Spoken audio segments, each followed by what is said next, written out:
এটা দিয়ে দাও আমরা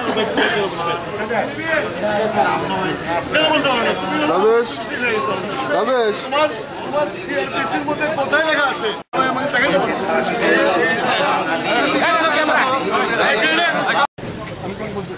খোদার কসম আমি এখানে চলে যাবো এগিয়ে দেবো না না তুমি আইন ভাঙতেছো তুমি আইন ভাঙতেছো তুমি শাসন না তুমি শাসন ভাঙতেছো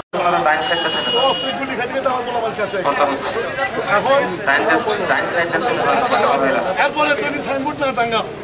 এরপরে সাইনবোর্ড না টাঙ্গাও আওয়ামী লীগের সাথে মিছিল করতে পারবে না আমি কিন্তু মিছিল করবো এরপরে এর জন্য দায়িত্ব সৃষ্টি করেছিল শহীদ রাষ্ট্রপতি জিয়া রহমান আর সেই দলের পূর্ণভাবে এই মিছিলকে সিরাজগঞ্জের শহরে প্রদক্ষিণ করতে চেয়েছিলাম। বিরোধী দল কোনো মিছিল করতে পারবে না, তাহলে আপনারা সিরাজগঞ্জে মাইক দিয়ে দিন মাস্তান তুলল এইসব যে ফোর্সটা আছে বিশেষ করে সিপাহীরা যারা আছে